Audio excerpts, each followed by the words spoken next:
역사 속 인물을 내 마음대로 씹고 뜯고 맛보고 즐기는 역사 내피셜 그놈 18화 시작합니다.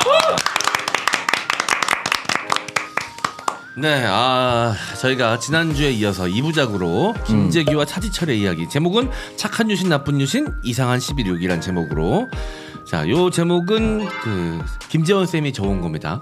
이건 확실하게 짚고 넘어가도록 하겠습니다. 재미없어서 손절하려고 그런 거죠? 아니 재밌었는데 혹시라도 착한 유신이란 말이 조금 맞아요. 그럼 궁금한 거 있어. 네. 저희가 지난번에 했던 김재규는 착한 유신이에요, 나쁜 유신이에요?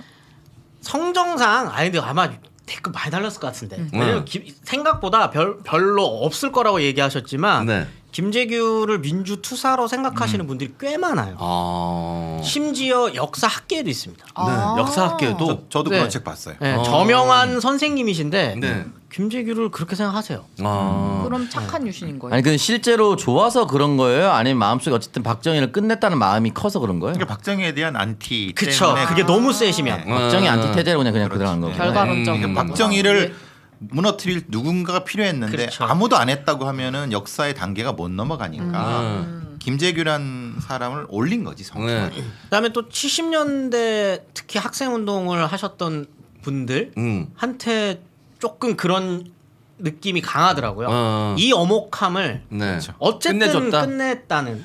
근데 좀 더 주체적인 역사 의식의 이야기를 하시는 분들은 차라리 그때 김재규가 암살을 하지 않고 시민의 힘으로 박정희 정권을 끝냈으면 우리나라 역사가 좀 더 긍정적인 방향으로 발전할 수 있었을 것이다. 이 이야기를 하시는 분들도 사실 계시거든요. 근데 그러기에는 그것도 맞는 얘기지만 너무 많은 피해를 봤어요. 맞아요. 그죠. 왜냐하면 맞아요. 걔네들은 진짜 무식하게 공수부대 다 투입해갖고 광주 하나 둘 셋 다 됐을 수도 있어요. 그러니까 이제 되게 이 얘기가 너무 어려운 게 광주가 없었을 거잖아요. 5.18이 없었겠죠. 네. 만약에 김재규가 안 쐈으면. 네. 대신에 부산 마산이 광주 역할을 했을 겁니다. 아주 피바 네, 완전히 피바다가 그게 됐을 거예요. 됐을 거기. 거예요. 그러니까 이거를 그래서 김재규의 그 11.6이 이걸 평가하기가 너무 어려운 그러니까요. 거예요. 이 한순간 때문에 바뀌는 지역 학살의 지역이 바뀌어버린 것도 있고 막 이러다 보니 얽혀 있는 것들도 너무 많고 그래서 쉽게 얘기하기가 좀 어려운 주제이기도 해요. 네. 차라리 그때 되면은 전두환이가 못 오겠죠. 그럴 수도 차지철이가 있죠. 전두환이 될 수도 있었고. 그렇죠.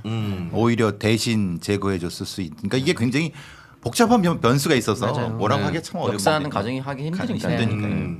네, 박정희 정권은 반드시 정리돼야 될 정권인 건 맞는데 그러다 보니 이거에 대한 당위성을 설명하려다 보니 맞습니다. 여러 가지로 좀 학계의 의견이 좀 갈릴 수 있는데 저희는 일단 객관적인 역사적 사료를 중심으로 김재원 쌤이 설명을 해드리는 거니까 판단은 여러분들의 몫이라는 거 다시 한번 말씀드립니다. 자, 그러면 오늘은 또 차지철의 이야기부터 쭉 다시 거슬러 올라가서 11.6 그날 다시 만나도록 하겠습니다. 자, 오늘도 재밌는 이야기들이 펼쳐질 것 같은데 여러분들 기대해 주시고요. 자, 광고 말씀 듣고 오늘의 본론으로 들어가 보도록 하겠습니다. 여름철 피부 관리 고민이시라면 믿고 쓰는 완벽 기초 피부 케어 솔루션 아이세라와 함께 시작하세요.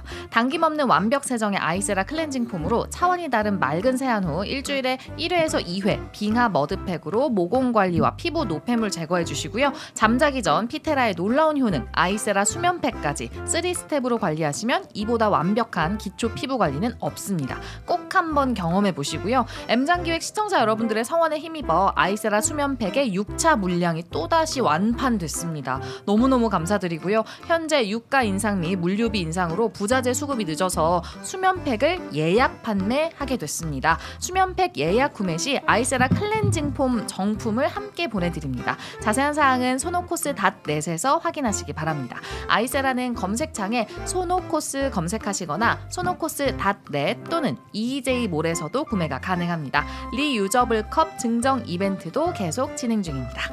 네, 소노코스 아이세라. 자, 우리 쌤들도 지금 다 선물로 드려가지고 쓰고 있고, 뭐 저랑 창석 씨는 아주 오래전부터 아주 오래전부터 쓰고 있었죠. 쓰고 있었죠. 클렌징 폼부터 시작해서 아내분도 아직 수면팩 잘 쓰고 계시죠? 제가 주로 좋은 거는 또 방송 싶어요. 자, 방송에는 쌤이 나오고 계시니까요. 네. 네, 알겠습니다. 뱃쌤은 뭐 질문 안 드려도 뭐 또 피부 이렇게 자랑하시겠지. 늘 항상 네. 네. 꼭 한번 구매 부탁드리겠습니다. 소노코스 아이세라였습니다. 이제 건강하면 맛이 없다라는 편견을 버려주세요. 맛과 건강 두 마리 토끼를 다 잡는 도담쌀 방탄칩. 도담쌀 방탄칩의 첫 번째 포인트, 탄수화물까지 철벽 방어합니다. 그 비밀은 남다른 쌀인데요. 도담쌀은 일명 다이어트 쌀로도 불리며 농촌진흥청에서 개발한 계약 재배 품종입니다. 당은 0g이라 당뇨 환자도 안심하고 먹을 수가 있으며 탄수화물을 체내에 쌓아놓지 않고 배출합니다. 도담쌀 방탄칩의 두 번째 포인트, 쌀을 튀겨 부풀린 형태로 부피만 크고 포만감이 낮게 제작되는 게 아니라 고밀도로 압축하고 구워서 더 얇아져 포만감은 더 높아집니다. 그리고 민트하고 핑크한 패키지 컬러와 슬림해서 가방 안에도 쏙 들어가는 컴팩트한 사이즈로 어디에서나 휴대해서 먹기 편리하며 뭐니뭐니 해도 무더운 여름에 부담 없는 맥주 안주로도 딱입니다. 네이버 검색창에 고래꿈 좌파점을 검색해 주시고 M장기획 전용 세트 구매 후에 배송 메시지에 구독, 좋아요, 알람 설정을 완료해 주시면 고객님들께 5개 가격에 5개를 더 드리는 놓칠 수 없는 개이득 찬스를 드리겠습니다. 무려 10개 12,250원의 저렴한 가격으로 만나보세요. 네. 이거 맛있어. 광고 하시기 한참 전부터 보내주셔가지고 먹었는데 이게 미쳤습니다. 맞아요. 이게 깔끔해요. 계속 먹게 되는 맛이야. 이거 저희가 탕비실은 없지만 간식 같은 거 올려놓거든요. 네. 이게 제일 불티나게 팔립니다. 이게 정말 맛있습니다. 이거. 그리고 여성분들 가방에 넣고 다니기 너무 좋을 것 같아요. 색깔도 너무 예쁘고. 자, 이게 저칼로리고 아무리 드셔도 살 잘 안 찌는 그런 재료로 만들어져 있으니까요. 혹시 집에서 맥주 안주나 집에서 입 심심할 때 뭐 과자 같은 거 드시지 마시고 또 아이들 키우시는 분들 아이들이 먹어도 좋을 것 같아요. 이거는 애기들 과자처럼 완전 저자극이니까 자, 여러분들 도담쌀 방탄칩입니다. 도담쌀 방탄칩. 자, 많은 이용 부탁드리겠습니다. 라면 자주 드시나요? 건강관리, 식단관리, 체중관리 중이시라면 라면만큼 강력한 적도 없습니다. 일반 라면은 칼로리가 500kcal인데 이래도 계속 드실 건가요? 그래서 저희가 만들었습니다. 마틴조 발효 곤약 라면. 식단관리, 체중관리 중에도 칼로리 걱정 없이 마음껏 먹을 수 있습니다. 국물까지 다 먹어도 18kcal. 다이어터와 유지어터들이 꿈에 그려오던 바로 그 라면인데요. 출출한 밤, 야식 땡길 때 이제 참지 마시고 가볍게 드세요. 무지방, 무당, 저칼로리에 쫄깃한 식감이 특징이라서 다 먹어도 오이 한 개 먹은 것과 같은 칼로리입니다. 구입 방법은 네이버 스마트 스토어에서 그녀의 라이프 N을 검색하시면 됩니다. 전화 주문 070-7576-0837, 070-7576-0837로 주문하시면 됩니다. 이거 다 두 분 다 드셨잖아요. 네. 서민 씨도 녹화 시작하기 전에 드셨잖아요. 깜짝 놀랐죠? 진짜 맛있어. 와, 저는 낮에 이렇게 라면을 먹은 게 너무 오랜만이에요. 근데 그렇겠네. 너무 맛있어. 맨날 이제 다이어트를 늘 해야 되니까. 근데 진짜 이게 18kcal 아닌 것 같아. 이게 가능하나? 네. 맛이 어떻게 이런 라면 맛이 나지? 라면 맛 그대로 나던데. 네. 라면 맛을 내면서 곤약으로 음. 칼로리를 확 줄인 거죠. 네. 면 완전 쫄깃해. 사실 그 면이 탄수화물에다가 튀긴 거잖아요. 그러니까 네. 그 면이 차지하는 칼로리가 어마어마한데 그거를 이제 곤약으로 대체했으니까 곤약이 이제 칼로리가 거의 없잖아요. 맞아요. 근데 이 곤약으로 만드니까 사실 그 식감은 훨씬 더 좋은 것 같아요. 그 면발보다 더 쫄깃한, 탱글탱글하고 맞아, 탱글탱글하고 탱탱해, 하니까 맞아. 어떻게 보면 라면보다 이걸 더 좋아하시는 분들도 있을 것 같아요. 맞아. 그녀의 라이프 N 마틴조 곤약 라면이었습니다. 그녀의 라이프 N을 검색해 주세요. 자, 옛날 방식 그대로 무쇠 가마솥에 국산 한우뼈와 한우 소머리를 넣고 오랜 시간 끓여서 진한 사골 육수를 낸 나을 설렁탕입니다. 소머리 설렁탕, 사태 설렁탕, 도가니탕이 있어 좋아하는 고기를 선택해서 주문하시면 되고요. 최소 주문은 3팩부터입니다. 재료 손질부터 포장까지 사장님이 직접 하고 있어 믿고 드실 수 있고요. 냉장고에 보관하셨다가 하나씩 꺼내 드시면 주부들 반찬 걱정 없이 한 끼 뚝딱입니다. 떡국이나 김치찌개 등에도 육수를 사용하시면 깊은 맛을 내실 수가 있고요. 재구매율이 아주 높은 나을 설렁탕. 택배로 주문하시면 매장 가격보다 20% 정도 싸게 구매하실 수 있으니까 많은 이용 부탁드리겠습니다. 네이버에 나을 설렁탕 검색하시거나 010-3371-4624 010-3371-4624로 전화 주시면 됩니다. 저 이거 방송 나갈 때쯤에 아마 장마철일 거란 말이에요. 음. 그때 이런 설렁탕 시켜 먹으면 진짜 맛있는데. 네. 맞아요. 자, 그리고 이상하게 뭐 이렇게 이것저것 다 입맛이 안 땡길 때 있어요. 그럴 때 있어요. 설렁탕류가 최고야. 맞아. 밥 그냥 하나 딱 넣고 말아 먹으면 진짜 맛있어. 깔끔하죠. 그때 냉장고에 딱 이렇게 몇 개 쟁여두시면 든든합니다. 언제든 드실 수 있으니까요. 자, 여러분들 나을 설렁탕 010-3371-4624 혹은 나을 설렁탕 검색해 주세요. 자, 광고 듣고 오셨습니다. 자, 그러면 차지철의 이야기 시작해 보도록 하겠습니다. 차지철은 어떤 인물이었습니까? 이준이죠. 꽉꽉이 새끼. 아니죠. 말이에요. 살찌운 이희준. 뭐 11.6이 있을 가장 결정적인 역할을 했었던 사람을 한 사람 뽑아라 그러면은 누군가는 이제 박정희를 꼽기도 하겠지만 저는 차지철인 것 같아요. 오. 김재규가 왜 쌌냐? 네. 저는 결정적인 요인은 차지철이었다. 너무나도 명확한 어떤 그런 근거들이 너무 많거든요. 네. 빡쳐 있었던 김재규의 빡침 곳곳에 존재하는 인물 이 차지철이기 때문에 이준 씨가 참 연기 잘했어요. 네. 그렇죠. 연기 잘했어. 연기 잘했어. 가가 기억나십니까? 이렇게 했을 때 끝나고 나서 그때 좋았지. 요새 패기가 없어. 술 맞거든. 내가 봐도 내 후임이면 진짜 죽이고 싶을 것 같아. 차지철은 도대체 어떤 인간이냐? 일단 34년생이고요. 네. 2000 시골 농가 출신. 네. 2000. 2000. 주먹의 2000. 네. 2000은 무시하지 마세요. 네. 그 이 역사에 아주 중요한 의미를 갖고 있는 인물들이 2000 출신들이 많네요. 네. 저도 그런 인물이 될 겁니다. 저도 그런 인물입니다라고 하려다가 약간 뒤에 꼬리 내리셨어. 될 겁니다. 될 겁니다. 급하게 바꾸셨어. 급하게. 주막집 주모였다라고 해요. 누가요? 어머니가. 모친. 양조장을 운영하는 자지철 씨가 그렇게 하진 않겠지. 자지철이 주모였진 않겠지. 아 주모. 주모. 너무 건장해. 이대근 씨가 늘 연기를 많이 했었죠. 그건 아니고 어머니가 이제 주막집 술을 직접 빚는 술집의 이제 주모. 원래는 그 지시성을 가진 사람이랑 결혼을 하셨다가 근데 이제 거기서는 딸만 셋을 낳으시고 이제 제가 하신 거죠. 재가를 한 분이 이제 차시성을 가진 어떤 분이신데 인근 마을에 있는. 네. 그러니까 차지철을 거기서 낳아요. 그러니까 이제 그러면 서자죠. 우리가 보통 재치, 뭐 서자, 뭐 이렇게 얘기해요. 개가에서 낳은 아들. 아, 그러니까 이복 형들이 있어요. 첫 번째 아빠한테 자형이 있고. 아니요. 넘어가시면 됩니다. 아, 네. 예. 제한테 말리시면 안 돼요. 네네네네. 그러니까 어머니가 모친의 남편의 아들들이 있었죠. 네네네네. 그렇죠. 네. 그러다 보니까 당연히 어린 시절 어땠겠어요. 네. 30년대입니다. 1930년대. 아. 40년대. 네, 40년대 이 어머니의 삶은 어땠으며 이 차지철의 이 눈치를 얼마나 맡겼어요. 형들한테 엄청 이거 미움받았을 최근에 것 같아. 나왔던 우리들의 블루스라는 드라마에도 그 김혜자 씨의 아들 이병헌 그렇죠. 엄마가 섭살이 한다고 계속 맞아. 그러면서 커. 근데 이때는 한 5, 60, 7, 80년 전 아닙니까? 돌아갔으면 얼떴겠어 그냥. 네. 인간 취급 안 했지. 네, 그래서 그냥 정말 재밌는 건 학창 시절의 기록들을 보면 아이 정도가 아니라 슈퍼 아이, 초내성적인. 초내성적.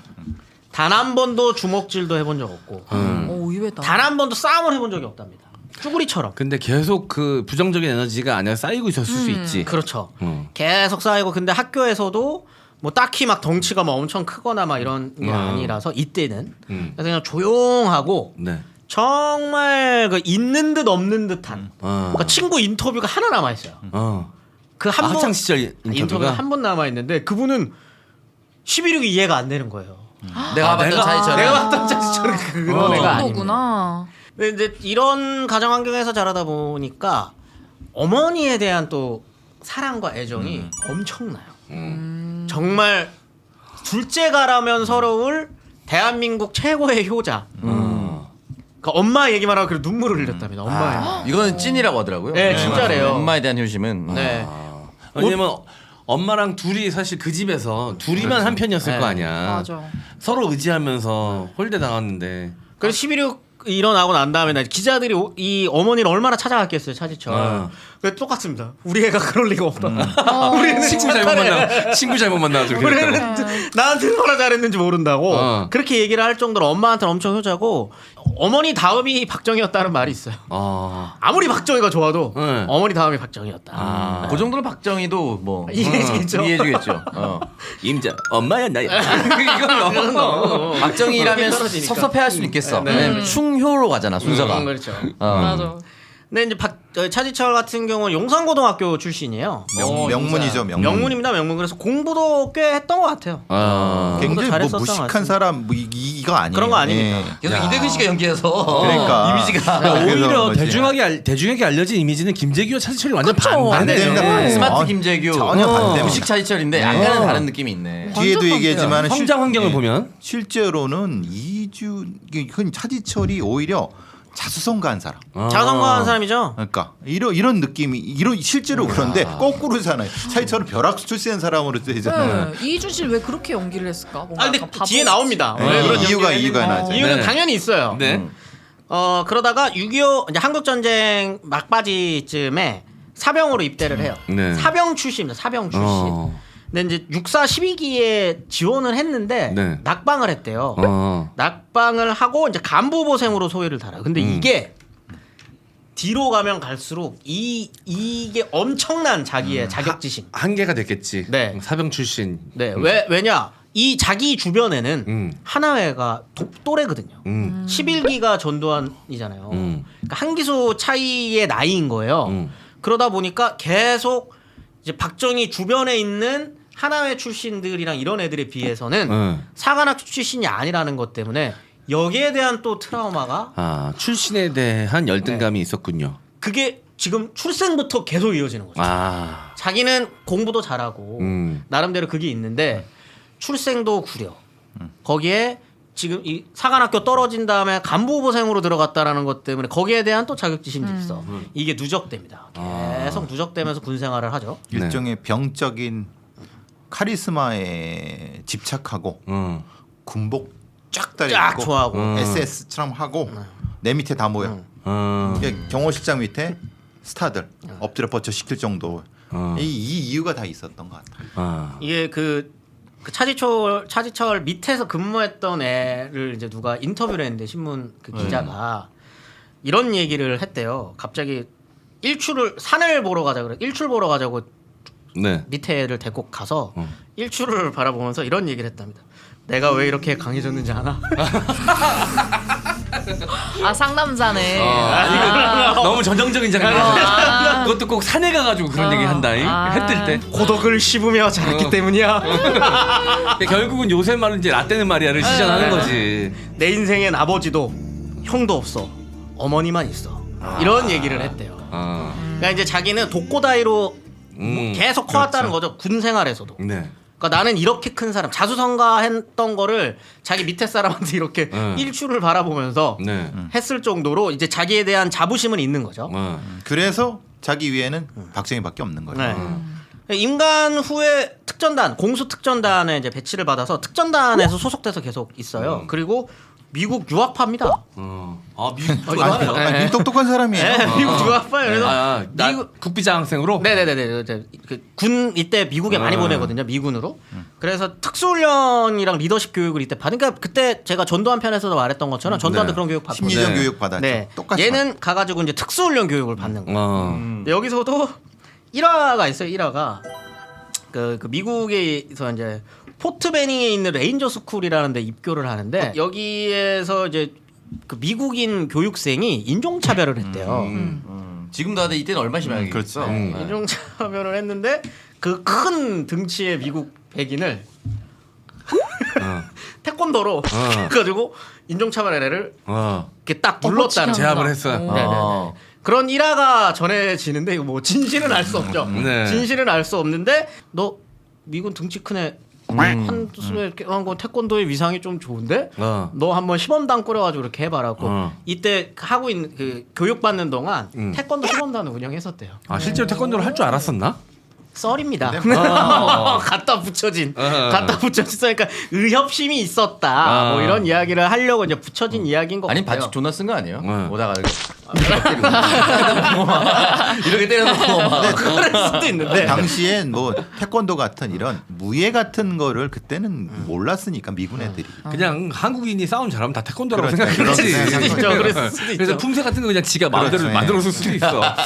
그러니까. 아무렇게나 해줘서 이순서라고. 지도 근데 매번 할 때마다 틀려. 근데 되게 재밌는 게 뭐냐면 김재규에 대한 이런 윤색들 네. 저번 시간에 얘기했던 윤색들은 11.6 이후에 붙여지거든요. 네. 차지철에 대한 이런 윤색들은 차지철이 권력의 정점에 있을 때 붙여집니다. 아, 그렇겠네. 시점이 다르겠네. 네, 시점이 다르죠. 이때 이제 붙여지는 것들에 자기가 그랬대요. 네. 그러다가 1960년에 이제 보병 학교를 졸업하고 공수단 대위가 됩니다. 네. 이때의 상관이 누구냐면 박치옥 소장이죠. 이때 박치옥 네. 소장. 5.16 쿠데타에 이제 동조했었던 세력 중에 한 명이거든요. 박치옥 밑에 있다가 박치옥이 그 박정희한테 사람을 한 명 추천해. 너 앞으로 중요한 역할을 할 사람인데 네. 내 밑에 저기 포트베닝에서 백인 때려눕히는 하나 태권도 있는데 좀 하는 애 있다. 하는 애 있는데 어. 붙여줄게. 얘 싸움 잘해. 라고 해서 붙여주는 게 차지철입니다. 그러니까 이때 경호가 되는구나. 네, 이게 한강 다리 건넌 다음에 그 유명한 사진 있잖아요. 5.16. 네. 5.16 딱 옆에 서 있는 네. 그때 처음 만난 사진이에요. 아마 박정희가 군수사령관이었을 겁니다. 그때 투스타. 그러니까 실제 병력을 끌고 올 애들은 사실은 공수단 같은. 그렇죠. 특전사, 해병대 뭐 이런 애들. 실제 전투 병력은 있고 급조된 경호부대의 그렇죠. 대장이 차지철이 된 거죠. 그러니까 그 사진이 나오게 된 거죠. 그날 바로 임명된 거구나. 네, 그냥. 그렇죠. 물론 다 가담한 물론 거죠. 박치홍이 가담했으니까 같이 넘어왔고 네. 넘어온 다음에 이제 사진을 이렇게 찍은. 내 옆에 붙여줄게 해서 찍은 사진인데 그거 만난 지 끽해봐야 몇 시간 안 된 거죠. 정치에서도 이 위치 선정이 굉장히 중요합니다. 사진 한 장. 사진 한 장. 네, 맞아. 설명이 필요 없어. 음. 네. 그 사진으로 그 뒤에 박정희의 신복이 되는. 근데 그 사진에도 되게 재밌는 일화가 있어요. 음. 원래는 이게 그 사진을 띄워주실 텐데 띄울 겁니다. 그 연단이 있잖아요. 연단이 있으면 연단 위에는 장도영이 있어요. 왜냐면 혁명위원장이었으니까. 장도영 중장 그때 제가 설명드렸었던 네네. 장도영 중장. 왜냐면 바지 사장이 필요했으니까 네. 그 사람이 연단에 이렇게 서 있고요. 밑에 박정희랑 옆에 차지철 나머지 사람들이 있어요. 근데 원래라면 사진을 누굴 찍어야겠어요? 박정희를 아니죠. 아니, 연단에 있는 장도영을 찍어야 장도영을 찍어야 되는 장도영을 거죠. 찍어야지. 근데 그 사진에 남아 있는 게 한 장인가밖에 없어요. 그게 뭐냐면 이미 이때 기자들이랑 사진 찍는 애들도 알고 있었던 실세가 거예요. 누군지 장도영 바지라는 거를 네. 알고 있었구나. 근데 원래라면은 장도영 플러스 밑에 있는 박정희 정도까지 해서 투샷이 나왔겠죠? 네네. 근데 장도영을 빼고 찍다 보니까 박정희랑 옆에 있는 차지철 같이 찍힌 거예요. 얻어 걸렸네 그것도. 차지철을 얻어 걸린 거죠. 원래는 차지철까지 그 사진 안에 들어올 짬밥이 안 됩니다. 근데 되게 재밌는 거는 차지철이 그렇게 해가지고 뭐 일설에는 GT 부대, 그레이트 타이거 부대라고. 맛있는 우유 느낌도 나요. 마셔도 설사 안 할 거 같아요. 네. 쿠데타 이후에 박정희를 수호하는 경호부대. 경호부대 같은 걸 GT 부대라고 했대요. 실제로 있었대요 그 부대가. 근데 거기에서 이제 활동을 하다가 63년에 이제 민정이양을 하잖아요 박정희가. 그때 차지철도 국회의원이 됩니다. 예편을 시켜버려요. 네. 예편을 시키고 국회의원이 되는데 초선은 전국구로 초선이 돼요. 전국구의원으로 초선이 되는데 그 이만섭 국회의장. 국회의장이었죠. 이때는 그 국회의원이었죠. 그 의장이 아니라. 근데 그분이 증언한 게 있어요. 물론 뭐 악감정이 남아 있어서 그랬을 수도 있는데 초선의원으로 되자마자 초선의원이 되자마자 차지철이 국회에서 국회의원들을 그렇게 때렸다. 같은 국회의원을 진짜 나이도 많은. 그건 가능성이 있지 않나요? 옛날에 뭐 저기 김도환이 두들겨 패고 다녔으니 똑같이. 근데 그 일화가 있습니다. 이때 김두한이 국회의원이었어요. 네. 그래서 김두한이 이거 썰입니다. 이거 네. 국회 보좌관들끼리 자기네들이 주고받았었던 기록이 있더라고요. 김두한이 차지철한테 네가 그렇게 싸움을 잘한다며? 어머. 네가 그렇게 국회의원들 때리고 다닌다며? 라고 했대. 근데 거기서 차지철이 무슨 말씀? 아유, 아유 형님 무슨 말씀을 이렇게 하세요? 제가 뭐 어디 힘 있다고 사람 때립니까? 뭐 이렇게. 네, 김도환이 무서운 거지. 그때 이제 김도환은 40대 후반이었고 차지철이 이때 이제 30대 30대였는데 한 수 접고 맞으면 김도환 등치가 진짜 크거든요. 아, 이거 그 우리 지금 삽입이 될지 모르겠는데 김도환이랑 박정희랑 손잡고 찍은 사진이 있습니다. 거기 보면 체격 차이가 아주 현격합니다. 네, 그럼요. 박정희 옆에 있는 차지철과 체격 차이가 현격하게. 아 진짜. 네. 김을동 씨가 서 있다고 생각하면 되는 거예요. 민정 이양을 한 다음에 국회의원을 할 때 국민대학교 정치학과에 입학을 해요. 그 국회의원 신분으로. 네. 그 다음에 64년에 한양대학교 대학원에서 정치학 석사를 따고 1년 있다가 박사를 tab니다. 아, 박사까지 땄어요 차지철이? 네, 박사예요. 진짜 똑똑하구나. 한양대학교 아, 박사예요? 정치학과 박사입니다. 어 진짜. 근데 이게 박사였어. 1년씩 한 거잖아. 네네. 그러니까 당연히 표절, 대필. 대필. 대필도 아니었고 그냥 마음대로 그냥 씹으러 쓰면은 그냥 통과시켜주는. 통과시켜주는 이제 관례가 국민대도 조사해봐야 국민대 허위학력 조사해봐야 되는데. 국민학사고 국민학사 한양대인데 아. 뭐 이때는 이게 이제 조금 일반적이었다고 하더라도 이제 네. 이거는 이 논문에 대한 뭐 그걸 한 게 아니라 이 사람의 감정인 거죠. 네. 이 자격지심. 아. 나 어렸을 때부터 그렇게 관심받고 컸고 그 다음에 육사 출신이 아니라는 것들 이 GT 아까 말했던 그 GT 걔네들은 다 육사 11기 애들이거든요. 네. 육사 11기 12기 애들이에요. 네. 근데 거기 안에서 받았었던 얼마나 좀 서름 눈치, 같은 서름 것들? 같은 게 있었겠죠. 자기는 이제 간부분을 그래서 이게 출신이니까. 스펙 쌓기로 이게 표현이 됐구나. 그렇죠. 그렇죠. 이제 그런 게 이제 다 있는 거예요. 다. 근데 거기에다가 과연 폭력이 있었느냐 없었느냐는 건 잘 모르겠지만 무엇인가 행위를 했으니까 그런 게 붙었겠죠. 네. 뭔가 좀 강압적이라거나 주변에 있는 국회의원들한테 굉장히 좀 센 얘기를 한다거나 뭐 이런 것들이 조금 있었겠죠. 그런 게 이제 아무튼 붙는 시점이 이 시기입니다. 근데 네. 더 그거는 이 갑자기 박정희의 그 정책과 네. 반대되는 이야기를 하기 시작해요. 갑자기요? 64년부터. 네. 그게 뭐냐면 월남 파병 문제거든요. 네. 근데 이게 월남 파병은 박정희가 미국과의 어떤 관계 속에서 이게 만들어내는 건데 이거를 가장 강력하게 반대하는 기수 노릇을 했던 사람이 차지철입니다. 국회의원 차지철. 국회의원 차지철. 왜 그랬을까요? 요거는 뒤에 알아보니 네. 박정희가 시킨 거였어요. 아. 당내 레드군 해라. 네, 그러니까 이거죠. 즉 미국 입장에서 너무 스무스하게 월남전 파병이 돼버리면 한국이 미국 입장에서 니네 다 원하네, 국민들도 원하네. 미군한테 얻을 수 있는 파이가 적은 거예요. 아. 야, 박정희가 똑똑은 했네 이런 부분에서. 똑똑하죠. 네, 그래서 정치력이 좀 있었던 거죠. 그러니까 밑에서 차지철을 딱 불러가지고 너 반대해. 반대하는 분위기를 좀 띄워. 그래서 공화당 내부에서 반대하는 분위기를 하는데 어느 정도로 하냐 미쳤어요. 기사 찾아보면 앞에서 연단에서 파병 절대 반대. 쇼 보여주기 아니 근데 시겠구나. 하면서도 약간 쫄렸을 것 같은데. 박정희가 저 새끼가 좀 적당히 해야지 돌아왔나 이게 씨발. 이렇게 생각이 좀 들었을 것 같은데. 확답이 뭔가 있었겠죠 확실히. 뭔가. 그냥 막 그냥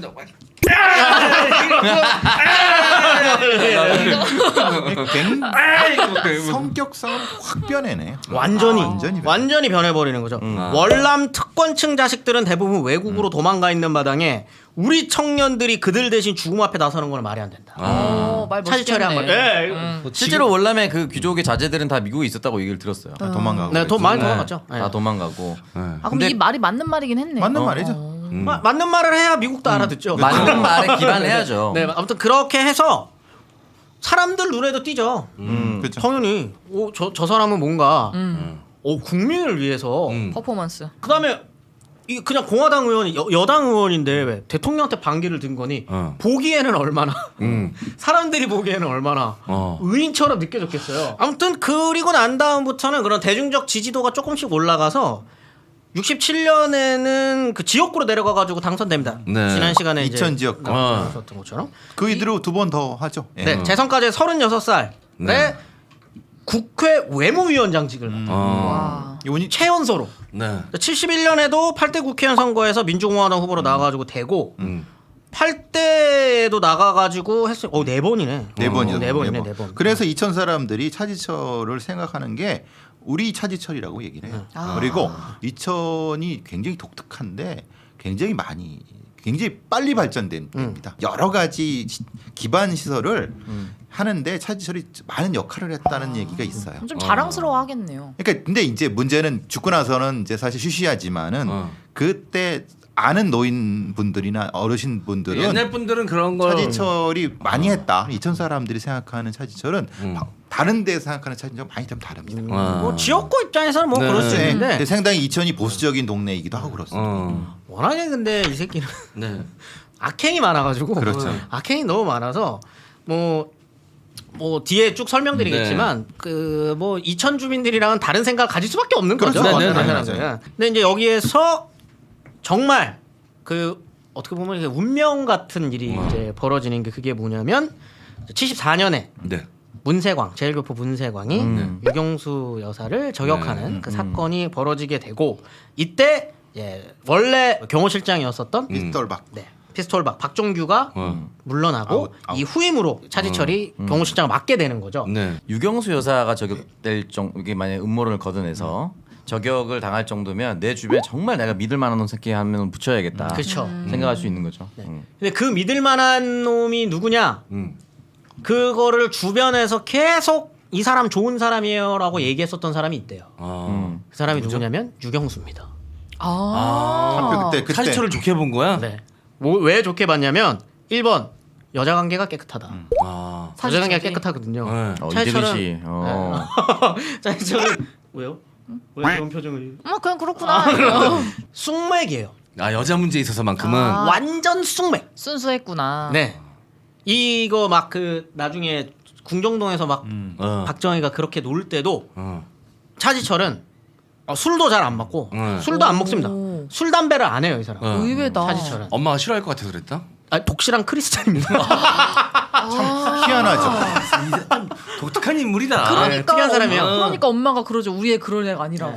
아니 이게 내가 봤을 때 모든 아드레날린과 그 모든 이거는 자기 욕망은 악행으로 풀었던 것 같아. 근데 기독교를 했던 것도 사실은 그 유경수 여사와 관련돼 있을 수 있다는 저는 생각도 하고요. 그러니까 유경수 입장에서는 믿을 만한 그러니까. 충직한 신하였던 거예요. 왜냐하면 박정희 주변엔 다 개새끼들밖에 없잖아요. 주변에. 그러니까 이제 추천이 돼가지고 주변에서 그러니까 유경수가 얘기했었던 게 이제 계속 귀에서 맴돌았겠죠. 그다음에 이제 거기다가 유경수 여사가 죽었으니까 그럼 다음을 내 옆을 누굴 두지? 라고 했을 때 떠오르는 사람이 차지철이었던 것 같아요. 그래서 차지철을 경호실장으로 부르게 됩니다. 내가 와서 정작 만나보니까 진짜 얘는 뭐 그냥 뭐 이렇게 발바닥까지 빨라온 빨래 같은 거. 어우 발바닥만요. 그냥 온몸을 다 네, 그냥. 온몸 그냥 핥을 그럴 만한 친구고 이 사람이 근데 되자마자 이상한 짓을 해요. 시작부터 이상한 짓을 합니다. 시작부터 왜 그랬는지는 아마 상상할 수 있는 것들이 여러 가지인데 일단은 청와대 위상을 높여야 된다 그래가지고 경호실장이 원래 차관급이에요. 실장은 이걸 장관급으로 올립니다. 셀프로 자기가 올린 거네요. 네. 장관급으로 격상을 시켜요. 요거 박근혜가 똑같이 했죠. 그렇죠. 이게 박정희의 묵인이 있었으니까 당연하죠. 가능했어. 자기가 다 오케이 난 그렇죠. 겁니다. 그게 아니에요. 오케이 사인이 다 나는 겁니다. 근데 왜냐 각하 이거는 청와대 위상을 높이는 거기 때문에 올라가야 됩니다. 라고 하면 뭐 박정희 입장에서 좋죠. 그래? 나 위해 주는 거야? 오케이 콜 하는 거예요. 사실 이게 지금의 차지철에 대한 이미지 때문에 경호실장을 뭐 장관급으로 올리고 여기에다가 그 사단을 배치하고 이러는 게 자기를 위한 것이라고 생각이 될 수도 있지만 이 말이 맞을 수 있어요. 이 시절까지는 정말 박정희의 충성심에 네. 한 행동일 수 있는 거죠. 네. 근데 이게 몇 년이 가 1년이 가고 2년이 가고 3년이 가다 보면 사람이 그럼 나도 점점 내가 지워지는 것 같은데 이런 생각을 슬슬 하기 시작하는구나. 나도 좀 이 정도면 나도 급 되는 거 아니야? 라는 생각이 이제 하는 거죠. 네. 그래서 갑자기 경호실장 전용 식당을 청와대에 만들어. 대단하다. 역시 그 권력의 상징은 내 명패 만들고 그렇죠. 똑같아 권한대행 시계 만들고 똑같은 거예요. 식당 만드는 거 너무 웃기네 근데. 그래놓고 거기에 박정희 초대합니다. 내 이름 된. 그 호텔 주방장들 데다 놓고 해놓고 지금은 윤식당 같은 거 만든 거예요. 청와대 안에 차식당입니다. 난 이해됩니다. 저도 식당 이름 장원식당이었거든요. 조금해도 내 이름 붙이고 싶은 거야. 그다음에 이제 자기만 또 그렇게 해서는 안 되니까 경호원가를 만들어요. 경호원가. 노래. 이 나라 이결의 구원자 대신 님의 뜻을 받들고자 여기 모였네. 님이 박정희인 거죠. 그렇죠.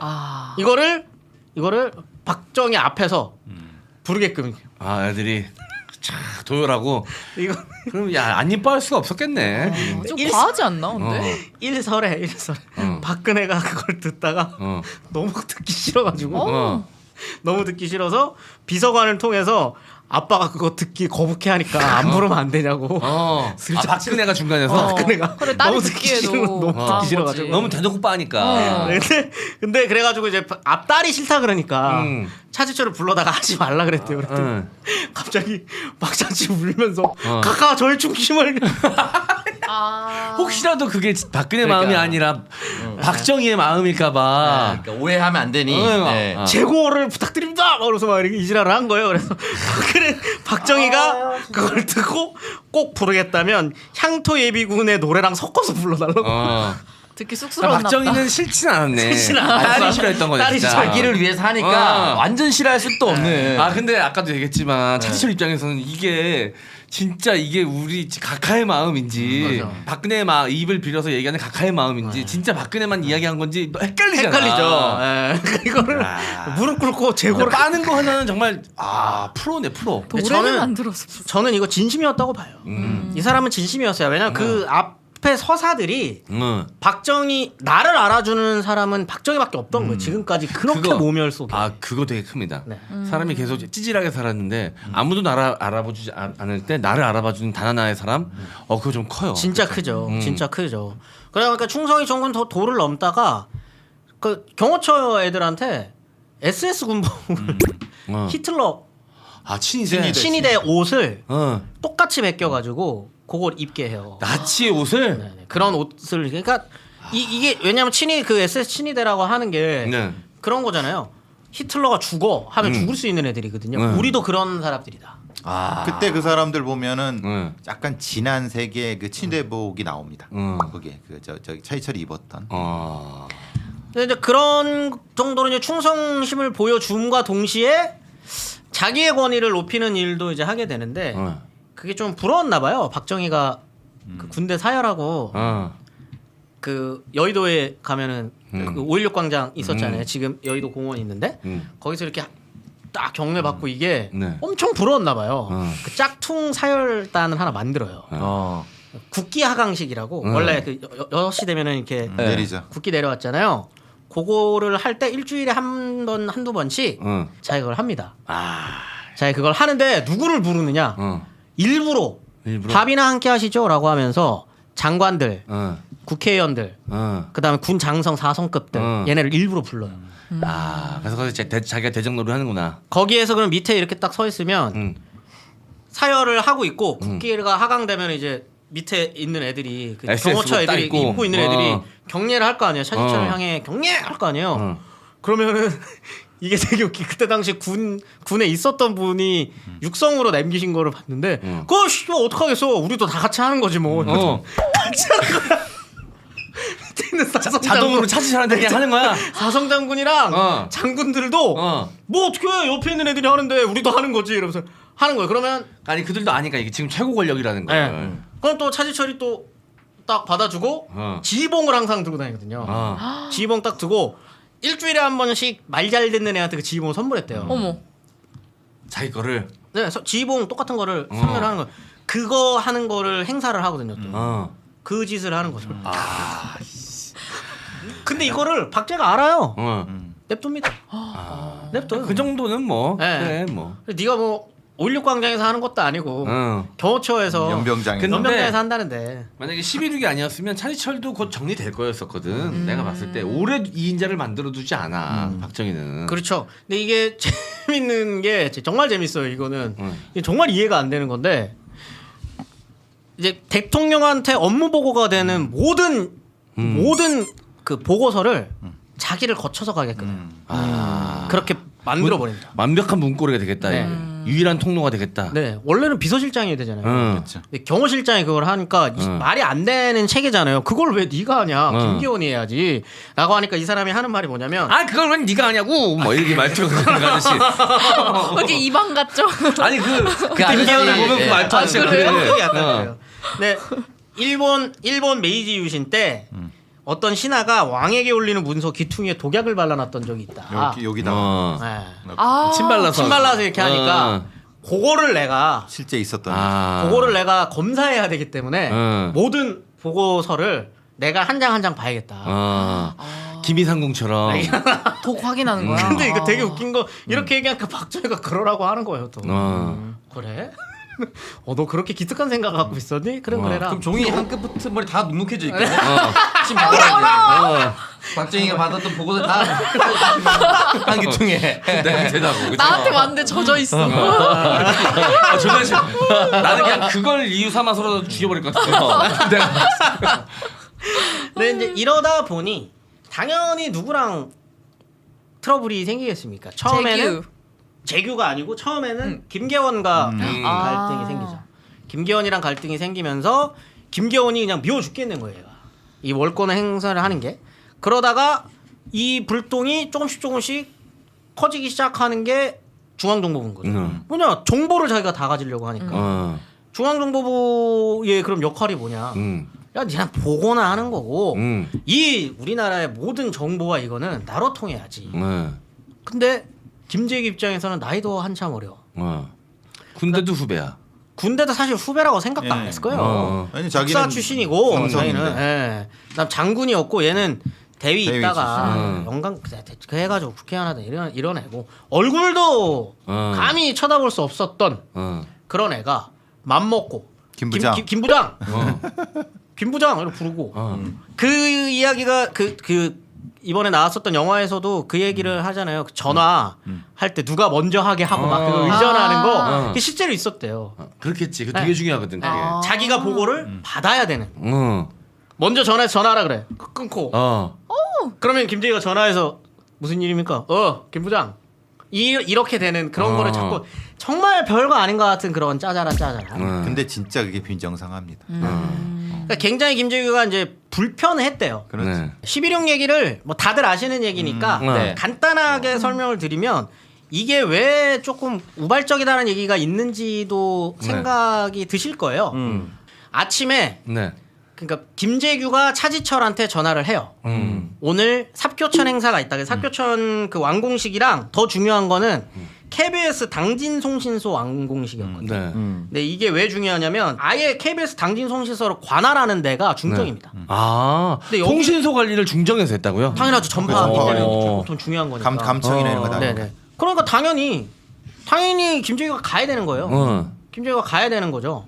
그리고 일단 김재규 입장에서는 일단 김계원이랑도 좀 이야기가 됐었던 것 같은데 네. 왜냐면 이제 부마 항쟁을 보고 올라왔으니까 보고를 해야 되는 네. 그런 상황도 있고 해가지고 이제 김재규 입장에서는 좀 빨리 각하를 네. 만나 뵙고 이거 뭔가를 해야 되는 시점이어가지고 갈라 그랬는데 차지철이 갑자기 거기 영화에 나오잖아요. 아이씨 그 영화에서는 자리 없으니까 가 이렇게 했는데 네. 그거는 아니고 거기서 실제로는 헬리콥터 탈 때? 네네. 근데 그렇게는 아니고 지금 막 부만이 뭐니 시국이 너무 그러니 너는 여기 남아 있어야지 거기 왜 따라오냐라고 한 거예요. 근데 이제 이거를 박정희가 얘기했으면 상관없는데 그 옆에서 차지철이 차지철이 아유 자존심 상하지 이거는. 아니 이거 내가 내가 날이야. 네가 빠지려면 네가 여기 빠져 있던가 아니면 김계원이 빠지던가 해야지. 김계원이랑 걔네는 가고 나는 왜 여기서 이제 빡친 거죠. 빡칠만 하지. 1차 빡침. 물론 이 전부터 누적돼 있는 빡침이 있는 상태. 그리고 굉장히 수차례 차지철 언젠간 내가 죽인다라는 얘기 정말 입에 달고 살았대요. 박정희 이야기는 안 하고 차지철 쟤는 언젠가 내가 죽인다. 그다음 김계원이랑 술 먹을 때마다 그 얘기를 했답니다. 저 새끼는 내가 김계원도. 왜냐면 이제 자꾸 월권을 하는 게 비서실장 입장에서도 짜증나잖아요. 근데 이제 아침에 그런 일이 있고 난 다음에 갔다 와서 차지철이 전화를 합니다. 김재규한테. 오늘 술 먹기로 했으니까 몇 시까지 와라.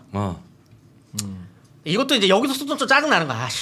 돌아가라 야 왜 씨야 나한테 자꾸 오라가래 짜증나게. 게다가 또 하도 술 처먹어가지고 이제 몸이 몸도 안 망가질 대로 좋고. 망가진 상황이었고. 요때부터 약간 김재규는 생각을 했었던 것 같아요. 이때부터 그게 뭐냐면 그 당일날. 네 이때 뭐 박정희까지 죽일 생각이었는지는 모르겠습니다. 그거는 확실하진 않아요. 근데 이때 확실하게 생각한 건 차지철은 내가 오늘 죽인다라는 거는 확실하게 결정을 합니다.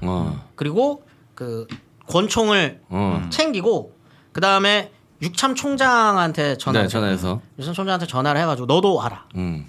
나랑 따로 술 먹자. 그러니까 박정희랑 차지철이랑 김계원이랑 술자리 있다라는 걸 말을 안 하고 육참 총장을 불러요. 네. 그래서 옆방에 있게 하죠. 옆방에 있게 하잖아요. 그러니까 이거는 사실 뭔가 계획이 있었다는 거지 이때부터. 네. 그러니까 여기서부터가 시작이 되는 거니 완전히 우발이냐 그 안에서 땡겨 쌌냐 이건 아닌 것 같고. 네. 그냥 생각이 있으니까 갑자기 그 사람을 불렀겠죠. 근데 이게 여기서부터는 이게 보세요. 거기에 있었던 사람 중에 살아남은 사람들을 보자고요. 1번 쏜 김재규 네. 증언할 수 있는 사람 네. 있죠. 그다음에 유일하게 죽지 않은 김계원. 김계원. 근데 김계원은 어떤 사람이냐면 이 사람의 포지셔닝이 굉장히 중요해요. 네. 처음에는 김재규랑 쿵짝이 잘 맞습니다. 네. 근데 김재규가 그렇게 거사를 치른 다음에 네. 이제 회의를 하거든요. 사람들 네. 갖다 놓고 그 6번에서 회의를 네. 하잖아요. 회의를 할 때 이 사람이 눈치를 채요. 이 새끼 계획 없이 했구나. 우왕좌왕 하는구나. 우왕좌왕하는 거. 그래서 최규하를 따로 불러서 그때 국무총리였거든요. 네. 저 새끼가 쐈어요. 찌른 사람이에요. 거기 플러스 어쨌든 보안사령관인 전두환 입장에서는 같이 있었으니까 그 다음에 원래 친하기도 했고 잡아갔거든요. 그래서 네. 이 사람 사형 선고까지 받아요. 죽진 않는데. 네. 그랬었던 사람이 하는 이야기. 그 다음에 김재규가 하는 이야기. 거기 플러스 또 누가 있겠어요? 심수봉이 하는 이야기가 있어요. 네. 그러니까 이 셋 이야기가 다 달라요. 그리고 대학생 이날을 하나도 있었어. 기억하는 게 다 다릅니다. 완전히 달라요. 근데 네. 이제 박선호, 그다음 박흥주, 그다음에 그 김재규가 서로 공모하는 그 유명한 거 있잖아요. 그 네. 수영장 모여갖고, 밑으로 예. 들어갔고 그러니까 네. 여기는 공통적인 게 나와요. 오늘입니까? 얘기. 오늘이다. 이 말은 그 전부터 차지철은 깐다. 수차례 저 새끼는 죽인다. 죽인다. 내가 날 잡고 살인수하면 저 새끼는 죽여 이렇게 하는 게 있었겠죠. 이때 이 대화를 보면 박선호가 물어보잖아요. 네. 김재규한테. 각하도 포함입니까? 그렇죠. 근데 그래라고 그 자리에 네. 대답하잖아요. 맞아요. 그러니까 그 전에는 각하를 포함할 건지 이 박정희를 포함할 건지 말 건지에 대해서 결정이 없었어. 그렇죠. 얘기 안 했다는 거예요. 이 말은. 근데 이제 내가 봤을 땐 그거는 김재규도 결정 못했던 것 같아. 어떡하지? 뭐 이러다가 아마 보는 데서 차지철을 죽이면 너 왜 차지철을 죽여라고 박정희가 날 죽일 수도 있으니 박정희는 그럼 그 상황에서 어떻게 해야 되는지라는 고민을 그 전에 조금 해볼 수는 있겠지. 그러니까 이제 마지막에 물어본 거죠. 그렇죠. 어떻게 할 건지에 대해서.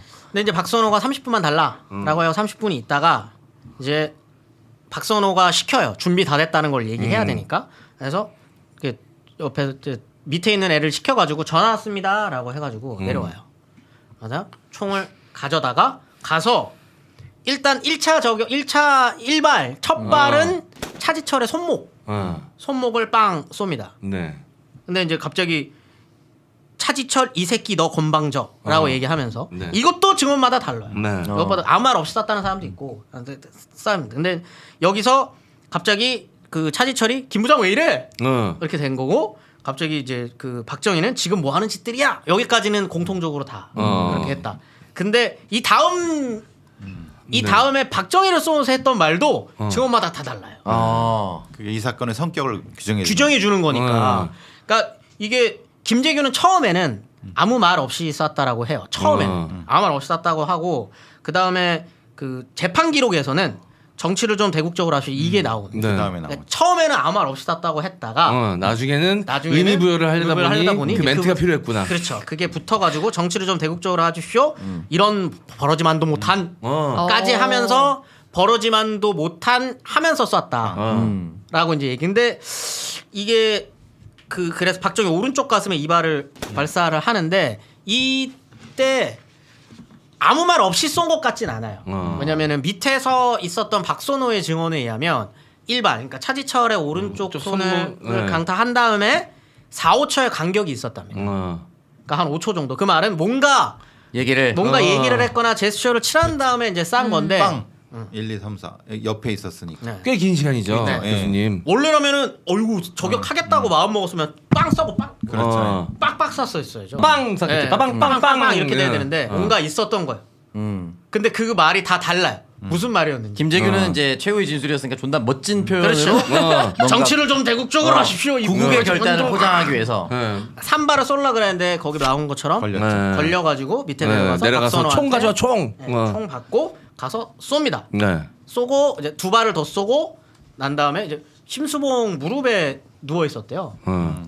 그때 아직 죽지 않았죠. 음. 박정희가. 네, 죽지 않았을 때 근데 마지막 두 발을 더 쏜 다음에 이제 가게 죽게 되는 거죠. 네. 근데 죽고 난 다음에 이제 갑자기 김계원한테 나는 한담합니다. 이렇게 얘기했다. 이게 김계원의 김계원의 증언이고 김재규는 이때 자기가 뭐라고 했는지 기억은 안 난다고 했어요. 근데 김계원은 나는 한담합니다. 이제 다 끝났습니다. 보안을 유지하십시오. 이렇게 얘기하고 김계원이 나는 그럼 뭐 하면 되지? 아니 그럼 난 뭐 하면 되지? 이또 그 영화에서 속에서는 그렇게 나오죠. 각하께서 과로로 졸도했다고 하든지 알아서 둘러대세요. 라고 하고 김계원이 그럼 알았어. 라고 한 다음에 김재규랑 유참 총장은 가서 6번으로 향하게 되는 거고. 그러니까 여기서 중정으로 갈 것이냐 6번으로 갈 것인가 그 유명한 고민이죠. 근데 사실 생각해보면 어디로 가도 결과는 중정으로 간다고 이게 뭔가가 됐을까?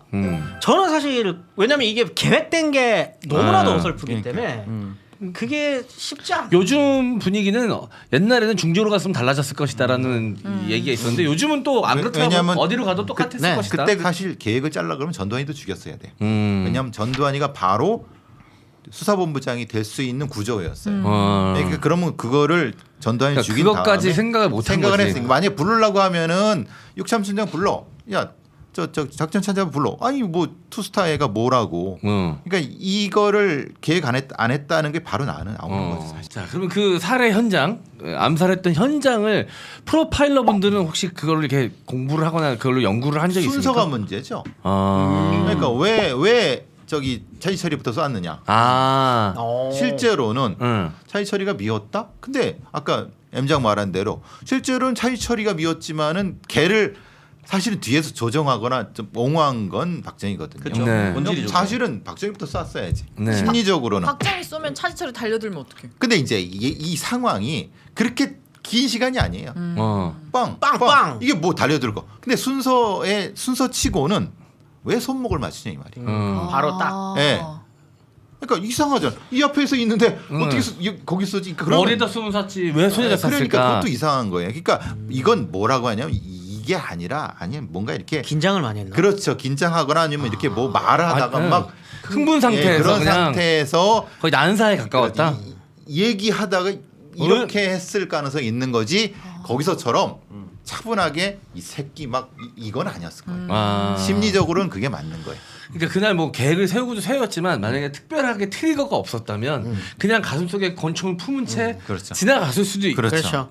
근데 이때 그 유명한 그 얘기가 나오는 거예요. 200만, 300만 부산 마산에서 못 죽이겠습니까?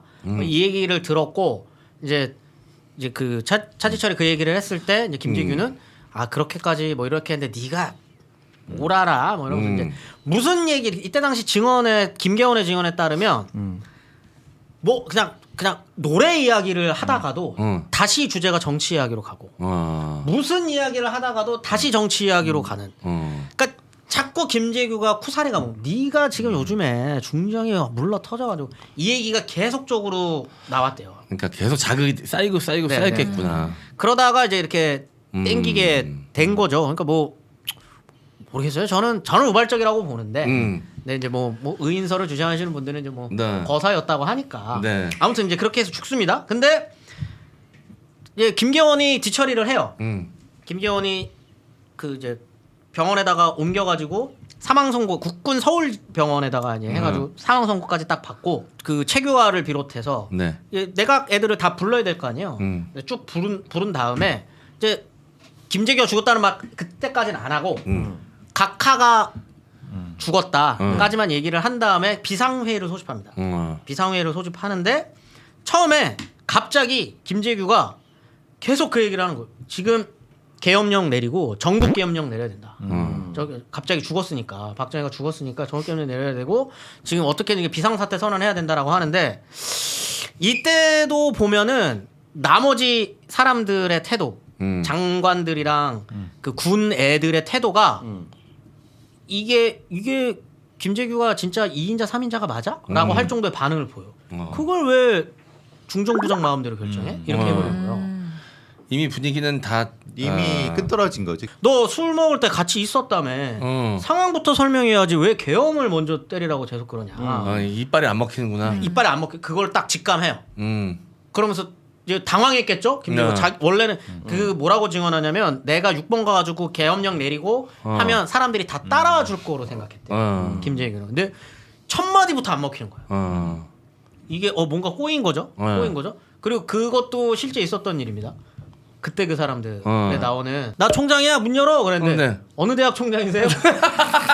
이거 증언을 실제 그때 있었던 그게 실제 있었던 거군요. 실제 있었던 유병서의 홍록기 씨가 연기하나? 이거 아직? 모르겠어요. 네, 홍록기 연기에 맞아. 내 차 타고 왔어야 되는데 총장이라니까 아주 술 먹은 집에 가시라고요. 이런 게 그러잖아. 어느 대학 총장이세요? 근데 그때 차가 아마 중정차죠. 네. 김재규 차입니다. 김재규가 준비해 놓은 차기 차였잖아요. 때문에 아니 총장이면 총장 차를 타고 오던가. 포스터 차를 타고 오야 원래 되는데 번호 외워줘야 되잖아요. 그죠. 위병소도 다 번호부터 외우는데 그러니까. 얼토당토하는 차를 타고 와서 그렇죠. 사실 위병소에 있는 애들이라고 다 그 참모총장 얼굴 모르죠. 모르죠. 근데 게다가 사복을 입고 있으니까 또 양복 입고 있었으니까. 밤이었고. 네. 어느 대학 총장이세요?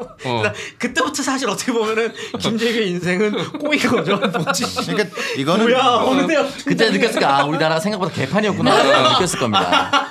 그러니까 어느 대학 총장이냐니. 차라리 그 뭐 중정 요원들을 데리고 호야에 가서 그걸 까고 들어간다든가 뭐 이렇게 하는 거 해야 되는데 두세 사람으로 이렇게 해버리니까 이 상황은 뭐 네, 어쨌든 뭐 이렇게 11.6의 상황까지 차지철과 김재규의 인생을 쭉 따라오면서 마지막에 11.6에 만나는 것까지 그리고 11.6 네. 그날의 상황까지 자 이렇게 이야기가 끝이 났습니다. 사실 뭐 역사의 가정이란 없지 않습니까? 뭐 김재규가 만약에 그날 방아쇠를 당기지 않았다면 그리고 혹은 뭐 김재규가 뭐 어떤 생각이 있었건 간에 제가 봤을 때 박정희는 이미 위험 상태에 있었다. 그러니까 어떤 식으로든 자기 부하에 의해서든 아니면 국민에 의해서든 무너질 수밖에 없는 상황이었다. 이거는 자명한 것 같아요. 그렇죠. 네. 이미 시민들에 의해서 넘어가고 있었고. 음. 근데 이제 그게 안타까운 것 중에 하나는 그렇다면 왜 10월 26일 이후에 정권을 잡은 게 신군부였냐? 이제 그거는 아직 준비가 안 됐었던 거 아니냐라고 생각하시는 네. 분들도 있는데 사실 역사의 가정에 의미가 없기 때문에 저는 이제 개인적으로 그렇게 생각하는 겁니다. 네, 알겠습니다. 저희가 2주에 걸쳐서 특집 아닌 특집으로 이렇게 네, 차지철과 연달았습니다. 김재규의 이야기를 했는데 역시나 좀 재밌습니다. 근데 좀 아무래도 극현대사다 보니까 아주 가까운 현대사다 보니까 이런저런 많은 또 여러분들의 의견이 있을 것 같은데요. 저희가 늘 말씀드리지만 철저하게 저희는 다 지웁니다. 관리를 합니다. 악플 없음. 네. 아니 근데 여러분들의 생각을 최대한 상호 존중하는 분위기 네. 속에서 의견 제시는 저희는 언제든지 들을 준비가 되어 있으니까요. 본인의 생각이 좀 다르면 언제든 게시판에 대신 상호 예의를 갖춰서 상호 존중하는 태도 남겨주시면 저희가 또 다음 방송에서 또 이런 의견도 있었다 또 함께 편하게 이야기 나눠볼 수 있으면 좋겠습니다. 자, 우리 배상훈 교수님은 어떤 결론을 갖고 계세요? 나름 마음속에 있는 결론은? 글쎄요. 이게 이제 어떻게 보면 우발적인 11.6이 사건이고 네. 근데 그거 이전에 김재규와 차지철과 연결된 여러 가지 그 권부 내에서의 그런 그림들이 네. 우리가 지금 알고 있는 것과 조금 다른 부분이 분명히 있었을 수도 있다. 그러니까 그것을 좀 더 깊이 찾아가는 것이 11.6의 진실만이 아니라 그 뒤 현대사의 어떤 의문점들을 풀어가는 중요한 길이 되지 않을까 싶습니다. 네. 창석 씨는 뭐? 저는 오랜만에 재밌었어요. 11.6이 우리나라에 굉장히 중요한 사건이고 유턴 운명의 유턴 맨날 얘기를 하지만 사실 뭐 유턴 안 했어도 큰 차이는 없었을 것이다. 누군가를 잡아서 세력을 나한테 줄 세우기를 아무런 계획도 하지 않고 갔기 때문에 달라지지 않았는데 의인의 삶을 살진 않았으나 어쨌든 그때 찍고 넘어가야 또 되는 부분이 아니었나라는 생각도 듭니다. 네. 알겠습니다. 선미 씨는 어땠어요 오늘? 영화를 좀 비판적으로 봐야겠다. 아, 너무 있는 그대로 받아들였어요? 아, 저는 약간 그 이병헌한테 속은 기분이에요. 너무 멋있게 나와서. 김재규랑 너무 결이 다른 사람 같고 이희준한테도 속은 것 같아. 차지철 네. 차지철 이렇게 덩치 크고 막 어. 무식한 사람 아니었는데 완전 속았거든요. 캐릭터가 그렇게 개새끼, 비하하기 쉽지. 개새끼 개새끼예요. 네. 이상한 짓 많이 했으니까. 근데 사실 거기 보면 곽도원도 사실은 맞아요. 네, 마찬가지예요. 김영욱. 네. 자, 알겠습니다. 자, 그러면 2주에 걸쳐서 말씀드렸던 김재규, 차지철 그리고 11.6 이야기는 마무리하고요. 저희는 다음 주에 또 재미난 역사 이야기로 돌아오도록 하겠습니다. 다음 주에 만나요. 안녕.